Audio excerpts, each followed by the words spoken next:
Hey, good morning, good afternoon, good evening, wherever you may be. Scott Luton and Sofia Rivas Herrera right here with you on Supply Chain Now. Welcome to today's live stream. Sofia, how are you doing today? I'm doing great. Very happy that today in Mexico is going to be a short week because of the holidays. And I'm going to the beach for the weekend and plugging and having some time off, which is something I'm very looking forward to. So, Well, how you about you, deserve it. Scott?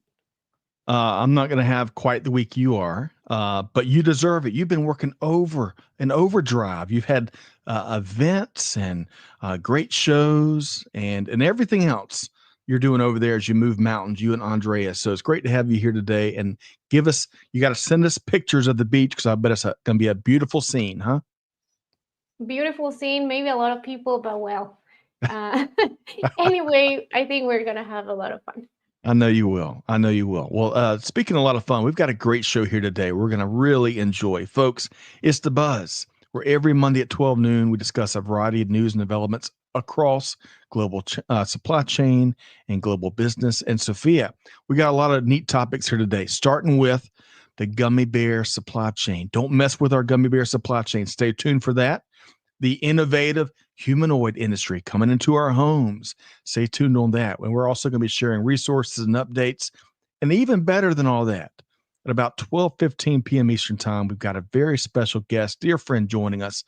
That's Tim Nelson, CEO of Hope for Justice and Slave Free Alliance. And Sophia, I tell you what, just our pre-show conversation and just a couple things that Tim shared with us in the green room, there were some powerful, powerful moments, huh? I think this might be the first bus I cry on, and I'm very sorry for the audience, but I do feel like this is such a sensitive topic that we'll be discussing, and also very moving, and it's very dark, but I think Tim is always gonna show us the light in it, which I hope that's the feeling that you get out of the show, and also that powers you to take action. Yes. Well said, Sophia. And I agree with you. I think it's a good way of putting it. A lot of darkness out there, but there are shining beacons of light like Tim and his organization that are helping change lives every day. So stay tuned for a very powerful segment here on The Buzz. Speaking of, we got a lot of, on a much lighter note, I should say, no pun intended. Happy Buzz Day, everybody. It is Monday. It's here at The Buzz. We've got Nadeem tuned in from Saudi Arabia. Great to see you again, Nadeem, via LinkedIn. Robinson tuned in from Spain. Good evening. I bet it's gorgeous there in Spain. And of course, Trisha and Amanda behind the scenes helping to make things happen here on The Buzz. Great to have Trisha and Amanda. Appreciate what they do. Okay, two things before we get going on this outstanding edition of The Buzz, folks. Number one, just like Nadeem and Robinson and Trisha, hey, share your take in the comments what we're talking about, whether you're tuned into via LinkedIn or YouTube or X, Facebook, Twitch, no matter. Let us know what you think. And Sophia, if folks enjoy the show today, they should share it with their friends and their families and their networks. And this will be a good one to do just that, right? Correct. Please do follow us everywhere, and do comment. I think these bus um, editions on Monday are a great opportunity for you to share your thoughts and also connect with people that are also interested in topics like this one and others that we touch on. So I think this is a great networking opportunity as well. I'm with you, Sophia. Well said. And hey, if we have Sofia Rivas Herrera's endorsement, we're doing the right things here on The Buzz. So great to have everyone along. Let's do this. There's two things I want to share and talk about before Tim joins us. And folks, stick around. Tim Nelson with Hope for Justice and Slave Free Alliance will be joining us in about 10 minutes. So let's do this.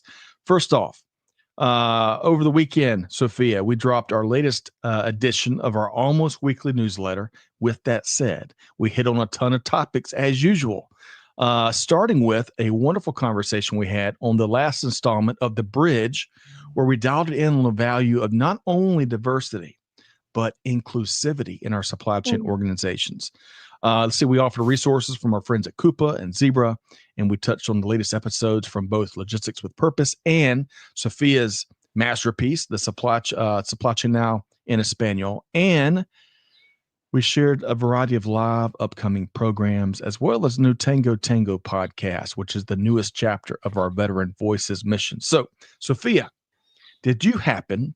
I know you were able to catch up on some R&R over the weekend and get that rest, but did you happen to read through With That Said?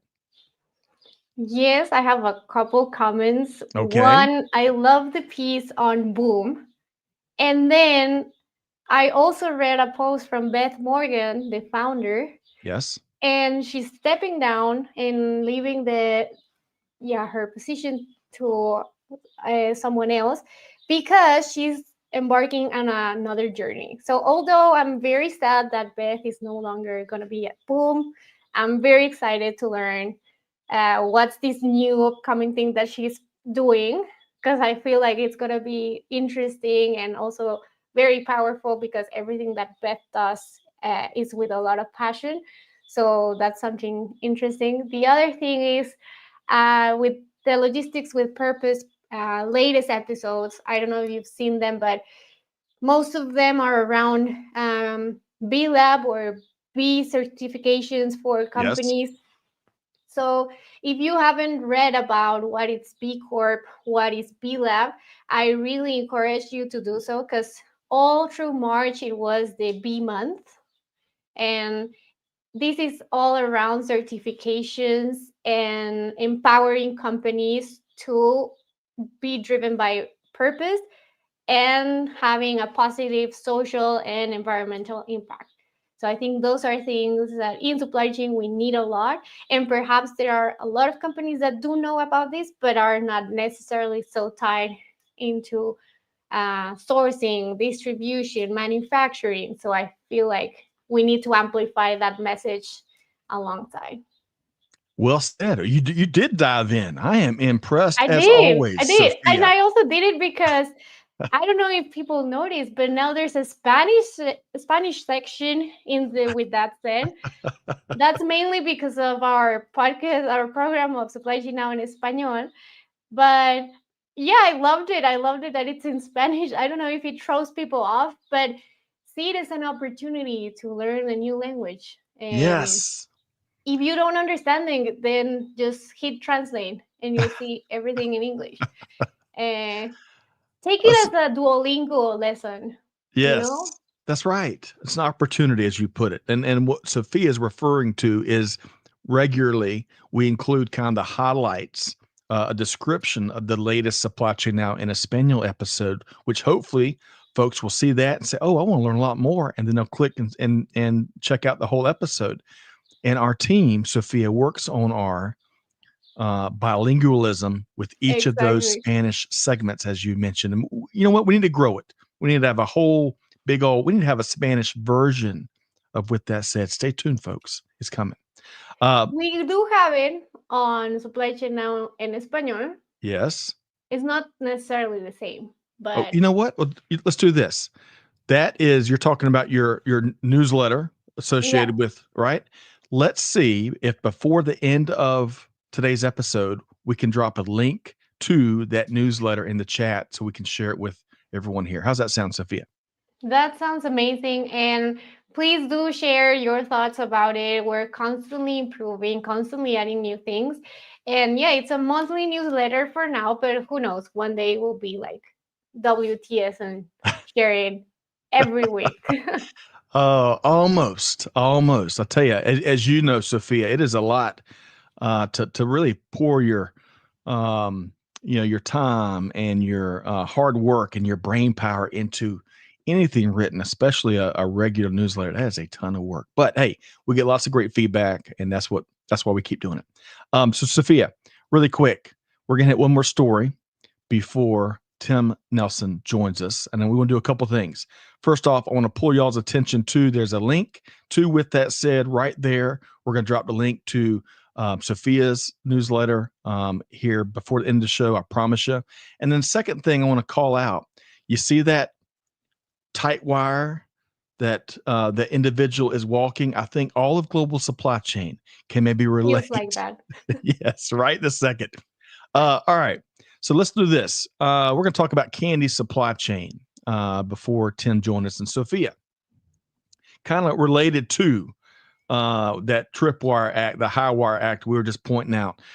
Tell you, there's tons of uncertainty still in terms of the global trade landscape, right? There have been lots of mixed signals, I'll call it, in terms of communication from the White House. Lots of shifting sands. We got more of that over the weekend, where certain carve outs were announced. You got to tune in every hour, I think.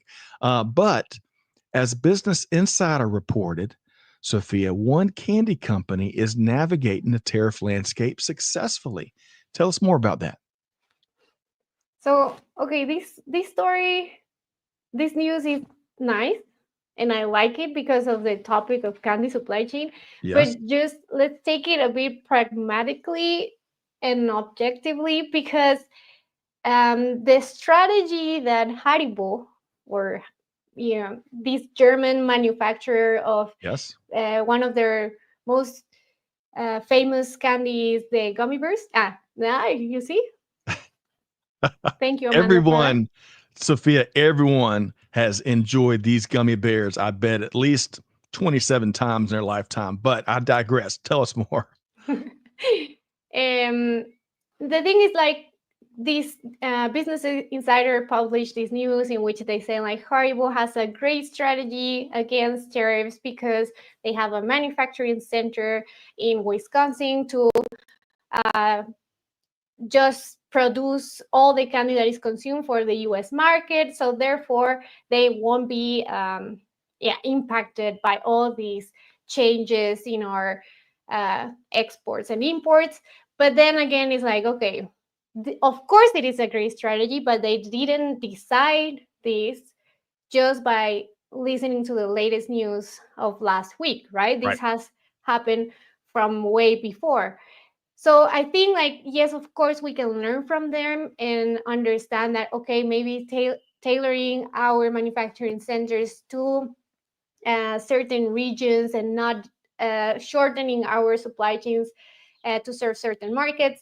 Obviously, it's a great strategy, but I do feel like, of course, you cannot do this right now for your supply chain, because you cannot out of nowhere pop a manufacturing center and start serving the US, for example, right? So if you didn't do it before, don't be discouraged if you don't have it now. But I think I've said it in another buzz a couple of weeks ago, but trying to solve these instability and changes with your network, your physical network, might not be the best strategy right now. And in the long term, of course, yes.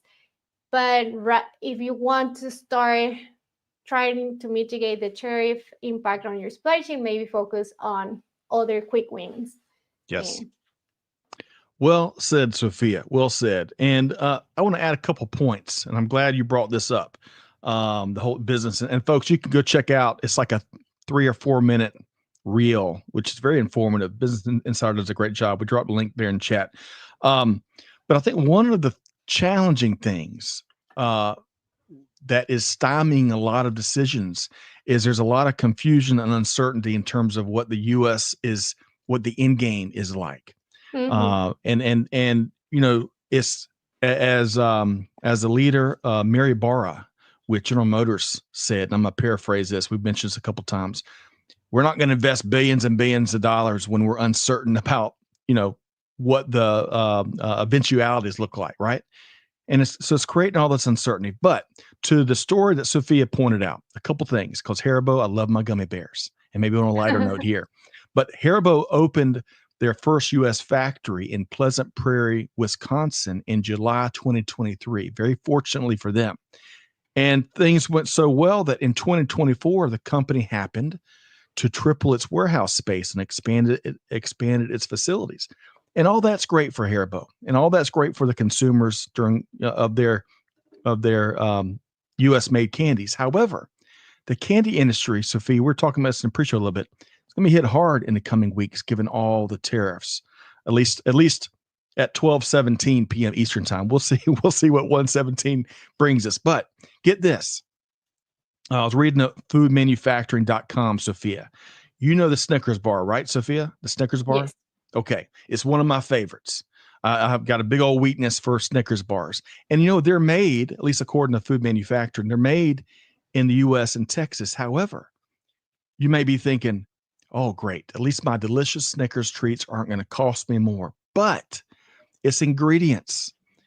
And Sophia, we're preaching to the choir because we got the smartest audience in all of global supply chain. It's ingredients for our beloved Snicker bars. Chocolate comes from Guyana, sugar from Brazil, packaging from our friends up in Canada, and all those inputs are going to be costing more. So that Snickers price tag is probably going to increase. And Sophia, Yeah. And that's a maybe missing. the gummies as well. Yes. Maybe we're not looking at the complete story here. I don't know where they're bringing all the ingredients and packaging to produce in the US. So, yeah, it's going to be interesting. I do feel like because of all the main people that will start suffering these impacts are the consumers, then maybe there's this hope for these tariffs not lasting long. Hey, I'm equally as hopeful. You used a great word earlier, pragmatic. I'm a very, very pragmatic person, and I'm very practically optimistic that we can get through. We can create a lot of deals that's good for the whole ecosystem and all of global supply chain, because whether it's candy or automotives or even, we live in a very global supply chain ecosystem. So we'll see where we go from here. Good stuff, Sophia. Hey, really quick. Hey, Nadeem, stay tuned. Nadeem says a great comment. He hopes one day that Supply Chain Now will also cover topics on the Middle East supply chain development. Hey, we're coming, Nadeem. Stick around and stay tuned for more programming. And then T Squared, our buddy who holds down the fort for us on YouTube, based up in Baltimore, says this is good nourishment in discourse on a massively misunderstood issue. Yes, T Squared. And one final thing before we bring on Tim, Sophia, we have the general public, I'll call it, globally, has learned a lot more about global supply chain. That was one of the silver linings of the pandemic. However, I think we are discovering that there's a lot of still misunderstanding about how global trade works here in 2025. Would you generally agree with that, Sophia? I do, and I've also been seeing a lot of news and, well, in social media, a lot of people encouraging consumers to buy everything before tariffs apply to your products. So, how good is to have, I don't know, 1,000 bananas in your kitchen? Like, Right. will Not you good. eat them all? Will you really? Um, is it worth causing all this panic around not having bananas at the supermarket? And I'm just saying one product, right? But Right. again, it's just I feel we need to be smarter and calmer. Yes. Of course, if certain things the price goes higher, we will shift to other products so that we keep feeding ourselves. Yes. And I think the pressure of also asking your government to lower prices will also help for them to not be sustained in the long run. But panic buying, I thought we learned about it. I I thought thought we knew that we don't need all that toilet paper. I'm with you. And I'm with you. Folks, don't give in. Don't don't lose your mind. Don't give in to any kind of sense of panic or anxiety. Just stay the path. Just wait until we get all the facts. So don't give in. Sophia, good and for stuff. all the planners out there, if you see that peak, just ignore it. You should not use it for your forecast. Uh, Oh, ignore it. Keep living. Yeah. we need a whole podcast series on what we've been experiencing over the last couple of weeks, even a couple of days. But hey, stay tuned on that, guys. Folks, we have got an outstanding guest, outstanding global business leader, a dear friend of Supply Chain Now here, joining us on the buzz here today. So Tim Nelson brings a wealth of action-oriented leadership experience to the table. You've seen him here on Supply Chain Now on a variety of programming. We love his passion, we love his mission, and we love what Tim and his organization are doing to change lives for the better all around the world. Let's welcome in Tim Nelson, CEO of Hope for Justice and Slave Free Alliance.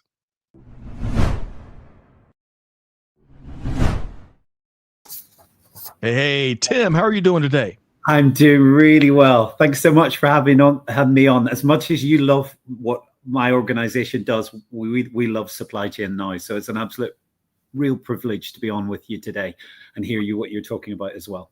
Tim, that makes our day. And I really enjoyed Sofia and Tim, our green room conversation, our pre-show conversation. We should have recorded that. And I appreciate what you shared, which we may bring up later in your segment. But I want to start with this. I want to start on a high note.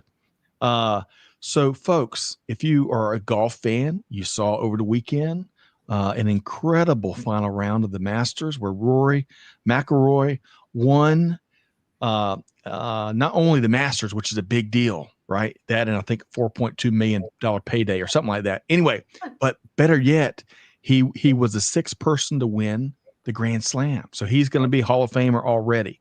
Tim, we learned in the pre-show that you and Rory came from the same neck of the world. Is that right? Absolutely. And I've heard it on the download that Rory's actually donated his entire payday to a charity off the back to kind of make a bigger impact. But he's born and brought up in Northern Ireland, and Northern Ireland only has a couple of million people. So it feels like anybody from Northern Ireland winning we're the same team. Everyone's together. So, absolutely delighted for Rory, for his family, and for everything he's been wanting to do, and just feels like he's hit that massive threshold that I think the last person to do it was Tiger Woods. So yeah, good on you, Rory. Oh, good on him for sure. So speaking of sports, Tim and Sofia, as we were talking pre-show, we learned something new about Tim. So Tim, I saw somewhere in the social media land that you played water polo and swam competitively in college. How did you get into those sports? We've never talked about that. Yeah, I grew up in kind of an unusual family, but the school that I went to had sports and give us options that you wouldn't normally get in the average school. So one of the things that I went into was water polo. And I got to, captain the school team, went on to play it at university, and kind of didn't quite reach the national team, but I got very, very close. Wow. That is remarkable, Tim. And we're going to get on a future appearance, we're going to dive into all that and get all the stories there. But Sofia, talking water sports before we get into a lot of good stuff we're going to talk with Tim about. Are you big into water sports, Sofia? I don't drown. And I think I said it in the pre-show, but no. Well, my family decided that ballet was a better choice. And I did ballet for like 20 years. I almost got into deciding to be a professional ballerina, but then I chose supply chain. So I'm here. And that's all she wrote. That is, well, Sofia, you can't be world class at everything. And so, you're, so you're doing really well everywhere else. I would just add, Tim and Sofia, I was a legendary Hall of Famer when it comes to shark and minnows in the pool back as a kid. And of course, Marco Polo. Those were highly competitive games back in my childhood. I thought you were going to say that you were legendary at eating gummy bears. The back of the last conversation. Probably so, Tim. I love my gummy bears. But anyway, Tim and Sofia, we got a lot of stuff to get into here today. And unfortunately, it's not all good news. But if we don't talk about it, if we don't lean into the conversations, we're not going to know about it, and we're not going to do anything about it. And Tim, I really appreciate over the course of many years how you have educated our team here on some really important life-changing topics for that matter. So, Tim, we've got a big audience, a new audience since your last appearance. So what I want to do to level set a bit, would you tell us a little bit more about yourself, especially professionally, as well as what Hope for Justice and Slave Free Alliance does? Yeah, thanks so much. So my background, I grew up in Northern Ireland and I thought I was going to be a stockbroker. So I went to university to specialize in technology. And when I got offered those jobs, decided to stay where I was and go into banking. So I had this background in banking and technology, and I was sitting as an offshore investment trust advisor in the States. And I was on a night out in Los Angeles, and a friend of mine introduced me to a chap who, when I asked him what he did, he told me he was a slave hunter. And he told me about this issue. He had been in Mumbai the week before, and he was on the phone to Condoleezza Rice, who was working for the Bush administration. And his challenge to me was, this isn't just going on in India, it's going on all over the world. It's going on where you live. And I came back to the UK and I met a group of individuals. We came together at the end of 2007. We launched the charity in the April, and we did our first event, hiring an arena in the November. And since then, we've grown Hope for Justice, now working across the world. We've got 4 big countries that we operate in. One would be the US, one would be the UK, another would be Ethiopia and Uganda. But our focus is effectively to see freedom come to so many people all across the world. That, talk about a consequential mission. Sofia, that is when you jump out of bed every morning to bring freedom to the rest of the world and to really change people's lives. I'm not sure if you can top that. Your thoughts, Sofia? I think it's an issue that, as Tim said, that happens everywhere in the world, and that perhaps we don't know about because we kind of turn our blind side to it and imagine that it's something that has been resolved many years ago. Yep. I feel it's also something that it's very close in Mexico that we see it, and perhaps today we're gonna learn more ways on how can we actively not help, I would say, but act on it. Right. That's right. Bring it to an end. And to your point, Sofia, we were talking about this a little bit earlier as well. It is everywhere.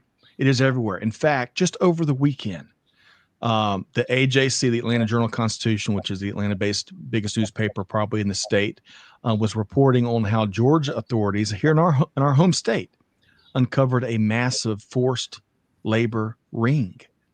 And so it truly is everywhere, right up under our nose, unfortunately. So Tim, what I'd love to do, we're big data hounds around here, especially all across global supply chain. Share any recent data on modern slavery so our audience can really wrap our heads around this global travesty. Yeah, so just to give you context of the global picture, across all forms of modern day slavery, there are estimated now to be just short of 50 million people internationally that are held in some form of modern day slavery. Wow. And a key part of within that is labor exploitation. And we're seeing those cases grow significantly, not just in the US, but across the world. Within the US itself, just to give you localized context, it's estimated there are over 1 million individuals who are held in some form of slavery. And we've seen that in areas like sexual exploitation, in domestic servitude, but in this case, in labor trafficking, like you're mentioning that case in Atlanta. I think it was actually about 40 miles north of Atlanta. Yes. There were 60 individuals from a flooring manufacturer. And the interesting thing for the authorities in that particular case, for me, was they described the conditions as horrific that these individuals were being held in. And that's what we see. The traffickers themselves are only really interested in the money that they can make. It's supposed to be the second biggest crime internationally after drug trafficking, because you can only sell a kilo of cocaine once, but you can sell an individual time and time and time again. And for many people who are held in some form of slavery, they're held not just for a day, a week, a month, they're held for years. Our longest that we've had someone rescued from in the US, we had a victim who was held for 39 years as a domestic slave. And that's in Los Angeles, that's not in Southeast Asia, that's in the US. Wow. And that's why we don't just need to have a kind of anecdotal approach to this. We need to have a thought through professional approach. And those numbers that we're starting to see grow internationally for identification our ability to be able to pinpoint really where those individuals are coming from, and those cases that you hear about. I think there was another case that came through with a legal challenge against a company in California recently called Bumblebee, and that was around Indonesian tuna fishing, and how there was individuals who themselves brought that legal challenge in the US based on the conditions that they were faced with within their supply chains. We're seeing this, you talked about the tariffs. We're now seeing that interconnected world linked directly into where modern day slavery happens. And certainly because of tariffs now, we're seeing decisions that are being made for people to shift supply. But the problems are the due diligence and the processing to find where those victims are is not being carried out effectively. So you might move to avoid tariffs to be beneficial economically for the company, but then off the back of it, you're engaging the company into high risk potential exploitation within your supply chains, and then that also brings with it the threat of potential legal challenge. But the numbers themselves at this stage are more people that are held in some form of slavery than there have ever been at any point in time in human history. So the scale of the problem is frightening. Tim and Sofia, that is so, it's shocking, it's surprising, and it's depressing, because as Sofia said earlier, so many folks out there, including me at an earlier point in my career, thought that slavery, we had gotten past it, and but it is, as Tim just said, perhaps more than anyone ever before. 50 million people estimated today. Could be a lot. That could be conservative. Who knows? And then the other thing I want to call out before I get Sofia to weigh in is 39 years, Tim. Did I hear that right? You had one individual that was held for 39 years in forced labor conditions. Sofia, oh my gosh, it is mind-boggling, the scope and the prevalence of this travesty, huh? It is. And I think it's also important to highlight what Tim was mentioning about the role of our supply chains in this, and how do we take ownership of this. If our only motivation is to pursue a way to lower costs and ignore what that might mean, actually, then are we doing the right thing? Are we what's the actual cost of our decisions, right? And another thing is we can see this also as an opportunity, right? If we are very conscious about who our partners are, where, in which conditions do they work, or who are we also, for example, evaluating in this RFQ or selection process, then we can also help identify who falls short in these, I would say, human values, right? Or standards, and then maybe start also helping in this process of, finding these people. And Sofia, you make such a great point. We got to get better at making more holistic decisions, right? And even when we think, what I heard, one of the things you shared there, Sofia, is even when we think we're making a holistic decision, we're fooling ourselves. And one of the reasons is what you and Tim both spoke to. When we start shifting production around, the little bit of clarity and visibility that we have fought so hard for, using tech, using processes, using this, that, and the other, we kind of go backwards and we lose some of that. And that's certainly a threat. It's probably driving new numbers, is my hunch. But Tim, Sofia wrapped her response there on certain measures we can take specifically in supply chain. And that's where I want to link it to a great new program that y'all have rolled out that we're going to talk more about. But before we talk about the program, any last word, Tim, do you want to share before we talk about the SFA endorsed program? Yeah, absolutely. I mean, the one thing with this is it's quite a dark subject. So it potentially brings people to a position where they're uncomfortable. They're uncomfortable of the impact that they can make. And I think for me, you've got to understand that we would estimate that all businesses have between maybe 70 to 80% of those businesses have some form of modern day slavery within their supply chain. So what makes you a good or bad business is not whether you have it, it's whether you're prepared to look and what will you do when you find it. And I think we've seen some massive shifts this last year across the work that we're doing through Slave Free Alliance and the program that we have in working with major multinational corporations to help them remove slavery from their supply chain. We're seeing more and more companies starting to address this. And we've worked with hundreds of companies now who are working on a global basis. But we've also seen some great initiatives that we've been able to focus on this last year. Congressman Smith and Congressman Krishnamurthy,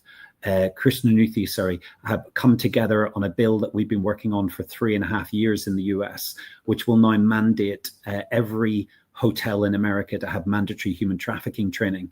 And initiatives like that, which is about 200,000 hotels, suddenly en masse, an entire industry will help in the fight that we're talking about. And as Sofia said, in terms of those decisions that CPOs are making or that businesses are making themselves, they're choosing where they're going to get those products from. And price and quality are always going to be the most important issues that people are seeing, but they're not the only. And we would engage with those individuals who actually are prepared to take a stand on this, because it doesn't need one of us to do this. It needs all of us to do this collectively. And that kind of relentless nature that we need to have is not just a spasm of passion. We need long obedience in the same direction. Yes. And if there's anything to be relentless about, truly relentless, not lip service relentless, but real action driven, outcome driven relentlessness, it would be freedom, which you shared on the front end. So let's get real practical, or as Sofia used that great word, pragmatic. I love when we have pragmatic conversations, because it can help everyone determine how to take action to correct these blights on industry. So let's talk about the SFA endorsed program, Tim. What is it? How does it work? And what impact are y'all looking to make with it? So SFA, Slave Free Alliance, we work across the board with those multinational companies to try and help them. But a clear point that we've been talking about today is about supply chain visibility and being able to pinpoint within your supply chain where the issues are. And many of you will know that there are many, many technologies that are out there to try and help support and make an impact in supply chain. But what we've realized is that all of them aren't as good as each other at being able to address this issue. And as a result of it, what we've wanted to do is both help the individual company into determining which is the right system to go with, but also to help those individual tech platforms to be able to show who are the best in class. So one of the things that we've looked to try and do is to say, look, if we come on board to say that someone is endorsed, it comes with all the weight that we have of working with major multinational companies, but it also comes as an independent voice saying that these are the right companies to go to, because some of the companies themselves are not using the relevant data. Some don't go far enough to be able to address those human rights violations and are able to pinpoint with accuracy where the problems are. So if you take a company like we described with Bumblebee, and they're trying to dig into their supply chain, they're trying to understand. If you have the right technology platform that's endorsed, then you'll know that if your company is engaging within supply chains, you'll have better visibility on what the risks are that you're dealing with, and you can address those risks effectively. So for us with SFA endorsed, we're trying to say, these should be the companies that people are saying are the best in class for technology platforms. And hopefully it will focus people's attention so that they make the right decision in purchasing the right technology platform that can address this issue. Tim, what an outstanding initiative. And Sofia, how about that? Tim and the team roll out a venture that kind of goes to the heart of one of the challenges you pointed out. How's that sound to you, Sofia?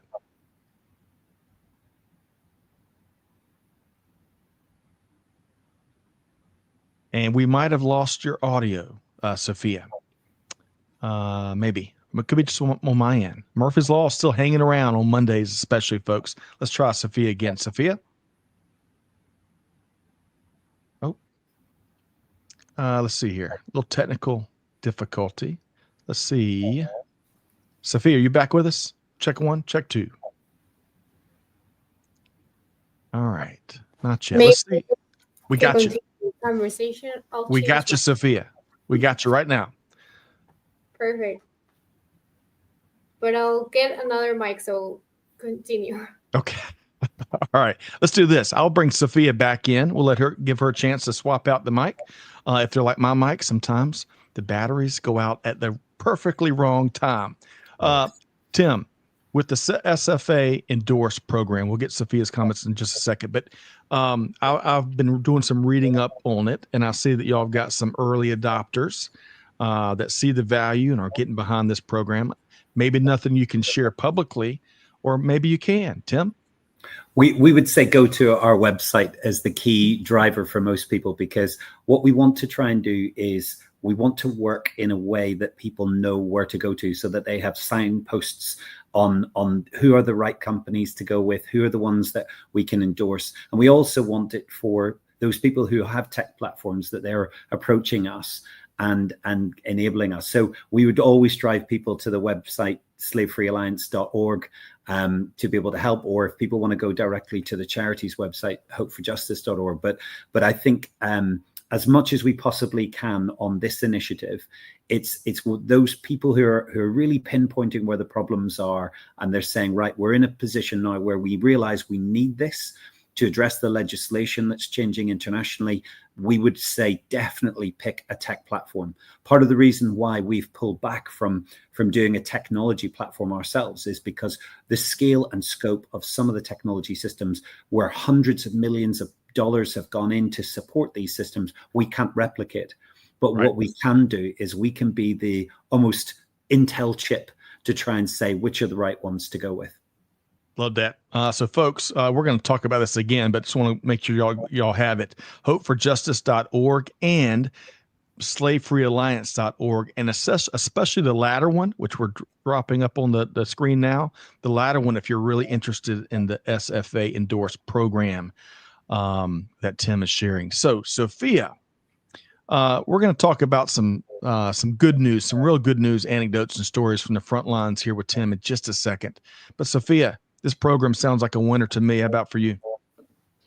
It does. It sounds like you're matching supply chain professionals with the right tools in order to act. I would only like to know a little bit, because we've talked about the importance of, and you've said it, Tim, you said something like, are you prepared to look? No? So how do we prepare ourselves to look? Because, imagine we get matched with the right technology, and now we have the tool to actually identify where we're failing. But how can we embody this problem and approach it in the right way from our culture in our company? That's a good question. I would say that's exactly why we have Slave Free Alliance, because most of the time we have people who will go and speak with the major consulting firms across the world, and the consulting firms will help them with desktop information and with theory. They'll help them with system, but it won't necessarily get into this next step, which is how do you practically help? If you're a company with 70,000 suppliers, how do you start to do something in that space? So yes, you've got a technology platform that gives you that visibility and pinpoints the problems, but that's where the Slave Free Alliance team would come on board, come alongside those companies and help them, realizing that we're not going to boil the ocean. We want to be pragmatic about it. We want to be realistic about the interventions that you can make, but to do that over a longer period of time, so that we know that people's budgets, especially at the moment with the tariff volatility, that we're saying that there needs to be a starting point where you go, practically, we want to, first of all, make sure that we're not doing anything illegal. We want to deal with anything that from a regulatory point of view internationally, that we're not got a trip hazard. But then some companies might want to be best in class. Some might just want to go beyond what they're doing. And that's where, we can help them put together a thought through professional approach to this. We can do gap analysis, which helps them understand how to monitor and evaluate their system. We can effectively give them the litmus on where they're at on this issue.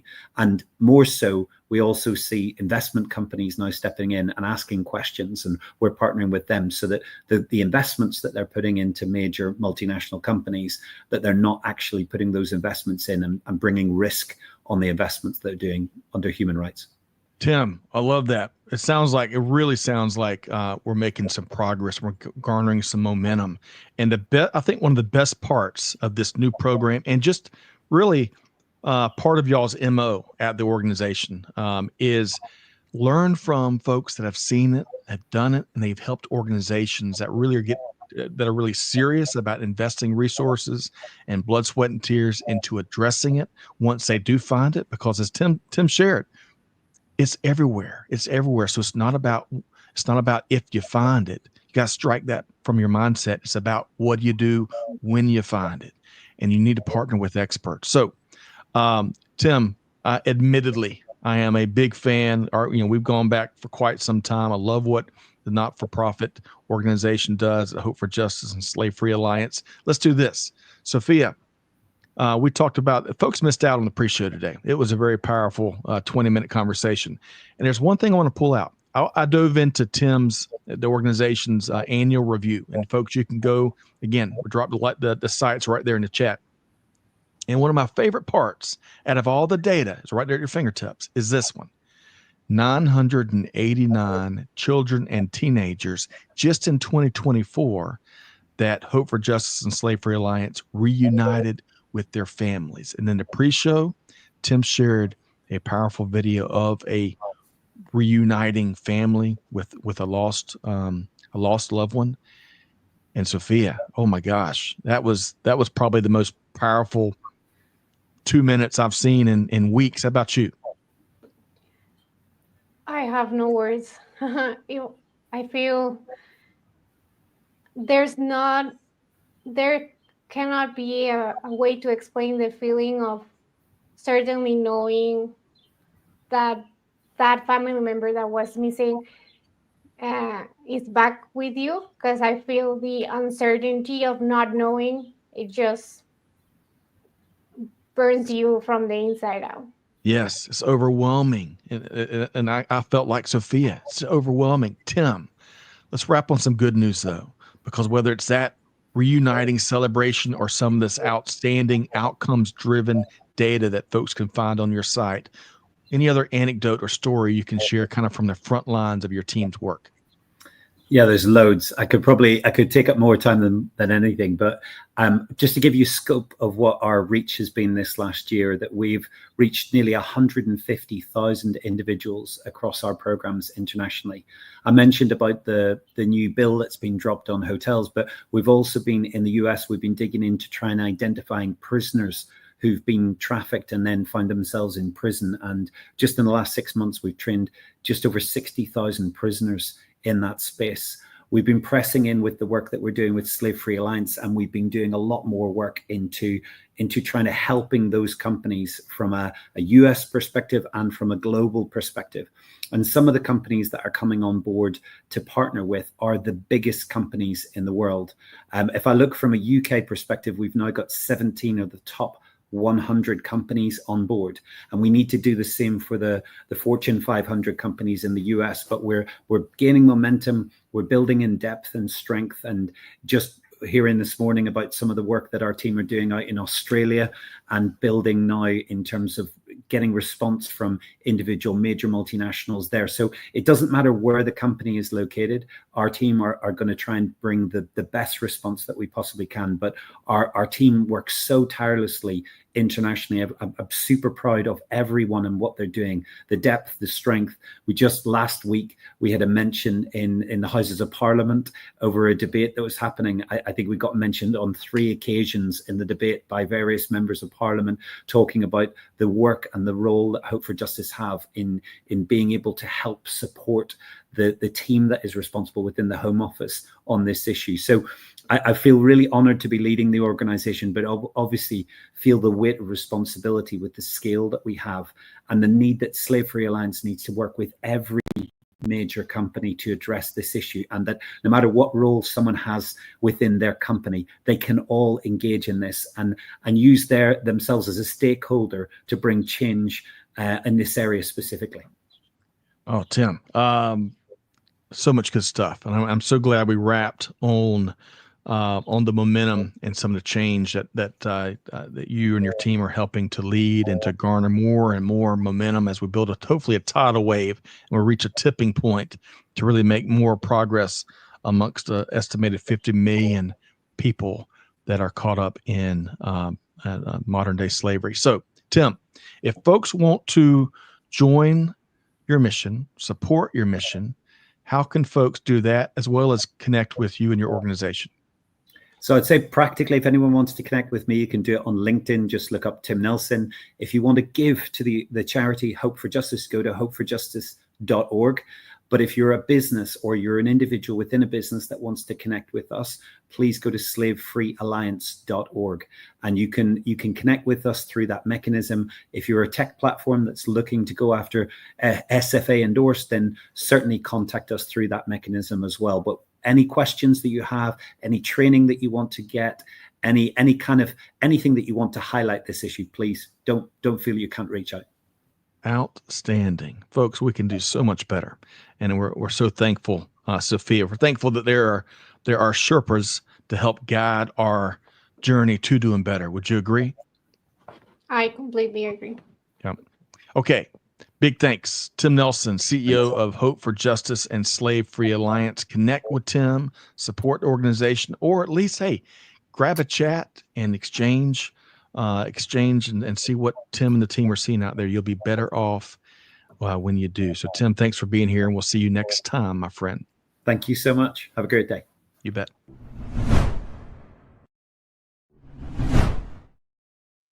Sofia, my goodness. I'm going to ask you a very unfair question because Tim shared a lot of really actionable perspective here today. But if you had to pick one thing out that Tim shared and just make sure that our audience keeps it front and center, what would that be?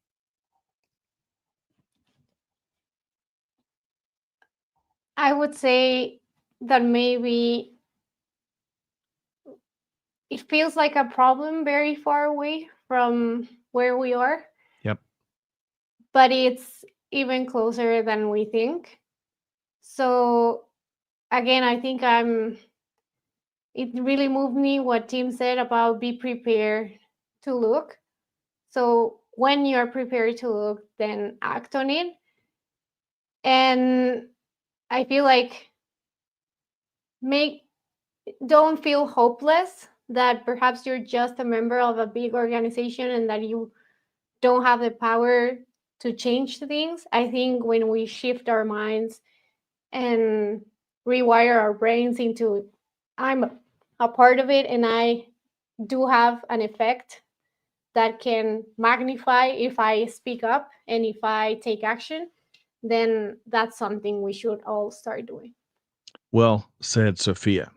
And I would encourage you to do this too for folks out there that maybe you're looking to build a business case to present to leadership at your organization so that the decision makers, so to speak, that can really invest the resources into driving real change for the right reasons. If you're looking, for more ammunition, so to speak, to build that business case, reach out to Tim. And when you do, ask him or members of his team to share these videos of when families get reunited with members that have been lost. In some cases, I bet feared for dead. That will be powerful additions to the data side of the business cases. Because, we need holistic business cases to really drive change and to get the resources that we need. So folks, we encourage you. We've known Tim and the organization for quite some time. Reach out, start a relationship, and report back. Let us know what you do. Okay, Sofia, we are not going to be able to, I wish we had a couple more hours just with you and Tim, but let's do this. We'll get to the rise of the humanoid robots next time. I'll just share the quick article. Folks, if you want an interesting read, go check out this New York Times article that me and Sofia really got a kick out of, and it talks about the growing humanoid industry. We're talking billions of dollars going into startups that are making some serious progress with these human-like robots. So we're not getting to that here today. Sofia, I want to do this though, because supply chain now in Espanol, the conversations you've been leading, the great work Andrea, the executive producer, has been producing. I mean, y'all have been everywhere, and you've got. I think you're going to be up in Nashville at the latest, one of the biggest supply chain trade shows that happens in April. Maybe you're going to need one of these humanoids to do some of your work at some point. But let's do this. I'm going to share the latest episode, but beyond what this conversation captured, tell us what else is going on within Supply Chain Now in Espanol. So Supply Chain Now in Espanol is going to Nashville for Home Delivery World in the 21st of May. We're going to have a booth. So please go and say hi. We're going to be doing some games to test your Spanish knowledge of supply chain terms. I like and that. there's going to be great prizes. So come, try it, and maybe you can win some interesting merch from our podcast. Additionally to that, the episode that was just on screen, this April, we have been focusing on education in supply chain. So this one reads chains of education, maybe something like that. And we brought the director of the GC Log program at MIT, Chris Mejia, and he talks all about what the program is, but especially what's needed overall in our supply chain education to still be relevant and prep our professionals into the future of supply chain. So that's an interesting topic.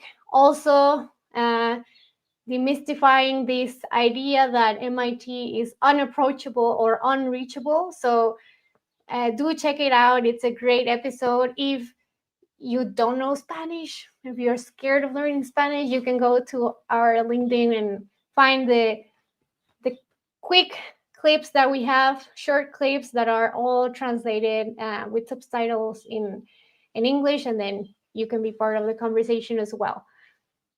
I love that, Sofia. You're very, very inclusive programming. I really appreciate that. And folks, check out this latest episode that Sofia was just highlighting. And of course, you can find Supply Chain Now in Espanol, Sofia's great work, along with Andrea's great support. You can find it wherever you get your podcasts. And she mentioned LinkedIn. You don't want to miss that. We're dropping Sofia's LinkedIn URL right there. You're one click away from getting connected and following the great stuff that she's doing. And I got my date wrong, Sofia. My apologies. It's not April. It's May. Home Delivery World in May. Is that right, Sofia? Yeah, correct. You said April, and I got like anxiety. And we still need a lot of things to get done before that, but we will be ready. Hey, undoubtedly you will. And I love the engagement, the quiz show on supply chain terms in Spanish. What a great, great idea. Okay, Sofia, really enjoyed today's conversation. Really admire what you're doing out in the industry. Of course, also admire what Tim Nelson and the Hope for Justice and Slave Free Alliance team is doing. Folks, hey, beyond connecting with Sofia and tuning into her great work via the podcast and across social and at in-person events, we also encourage you, check out Tim. Let's see, I'm gonna pull up the URLs here, slavefreealliance.org, particularly if you're interested in that SFA endorsed program, which was one of the highlights that Tim shared with us, and then learn more at hopeforjustice.org. So check that out. And Sofia, one more thing. We promised that we would share a link to your newsletter, and we got it right here, folks. And then I think this is the latest version. Is that right, Sofia? Probably. It might be the latest version. If not, go check out the rest of the version. That's right. We can't solve everything, but great to have you. Great to have Tim Nelson. Big thanks to Tim Nelson, CEO with Hope for Justice and Slave Free Alliance. A big thanks for Tim joining us. Sofia, as busy as you are, Really appreciate Sofia Rivas Herrera joining us here from Supply Chain Now in Espanol. Sofia, look forward to being in person with you at some point soon. Likewise. And yeah, thank you for bringing me to the show. And I think the conversation with Tim should go on and on.